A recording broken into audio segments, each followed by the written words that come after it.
Hi, I'm Madeline Malloy, and I'm presenting why low-impact development is sustainable. What is low-impact development, and why does it matter to us?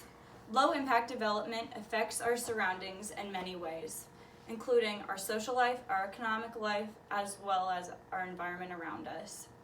Even though it doesn't seem like it, we are one of the greatest impacts to our environment, and we have the knowledge to make a difference. What is low-impact development? Well, how about I tell you what conventional development is and how it differs from low-impact development. With conventional development, it's the average method of current home building. It follows basic building codes and creates small lot sizes as well as homes that are cookie-cutter designs. Conventional site development is put little thought into the buildings as well as construction and often does not care about the environment at all. Conventional site development grade off topsoil and compact the subsoil on the entire site, and often that soil is resold to homeowners for a high price when it's already on the site. Low-impact development is more a sustainable practice.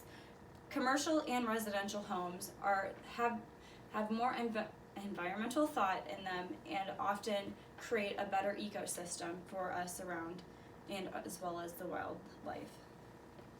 The EPA defines low-impact development. The term low-impact development, LID, refers to the system and practices that mimic the natural process in the result of infiltration, evapotranspiration, or the use of stormwater in order to protect water quality and associated wildlife habitat.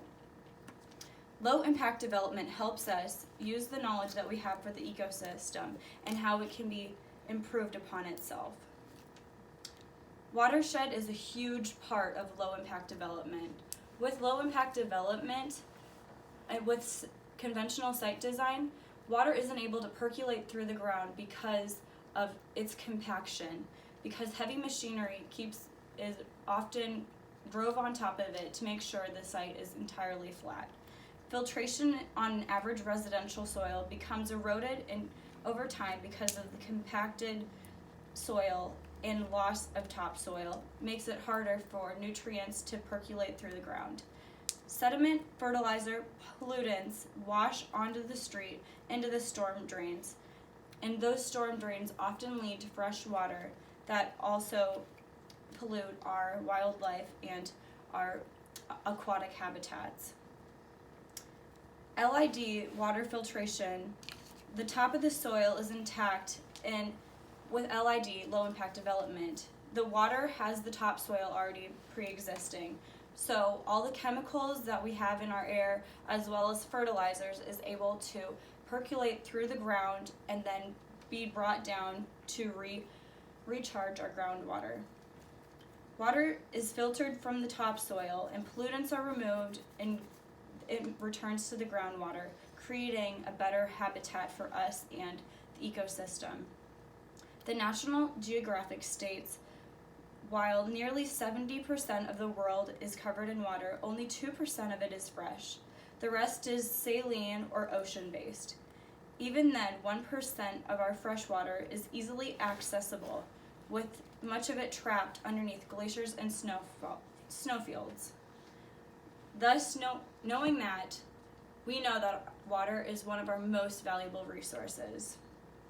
Humans have helped eliminate water runoff issues by creating water filtration systems that mimic nature by ways that help in more urban settings. How this helps in our economical, environmental, and social world that we live in. Many of its benefits include water quality and sediment runoff. So with sediment runoff, it helps us without having a lot of clogged drains and issues in our commercial and residential areas. So as you see on some housing sites, they have filtration bags that collect all the soil to keep the soil on site and intact to the site. Also recharging groundwater, so rain barrels can help with that and rain gardens as well. Recharging the groundwater helps us and our environment around us to make sure that everything is returned in a natural way. Like I said before, how LID systems often tend to use methods that mimic nature's way of doing things. LID helps reduce flooding events. So when we have all the rain runoff that go into the pipes and drains in our city landscape, that often creates flash flooding events. In a natural landscape setting, water just flows freely through the ground and we don't have that issue as much. It also restores habitat, aquatic habitat, with all the sediment that's running into our wildlife and streams, as well as carrying pollutants such as fertilizer. It also makes a better way of catching all those pollutants and filtering them in a safer way.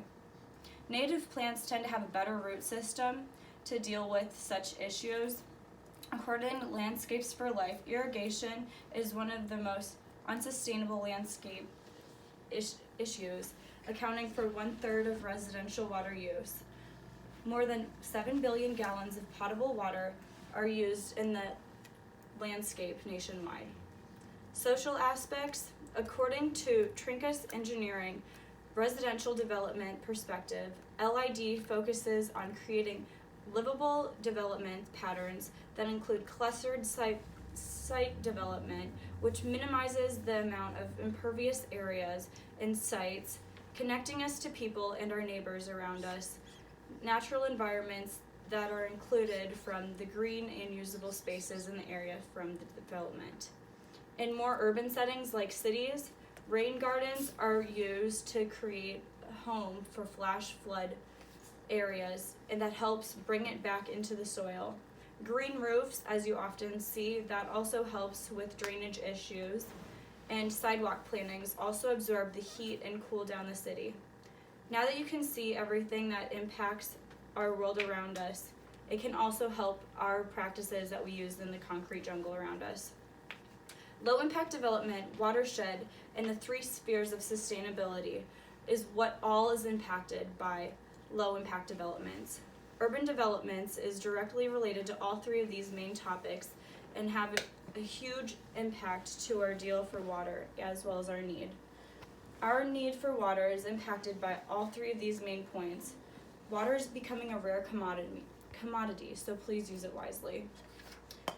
So in my PowerPoint, I have how it's seen in the natural landscape and how it is used now. 55% of it is not able to be infiltrated into the ground, and then impervious pavers, and then rainwater gardens. Thank you.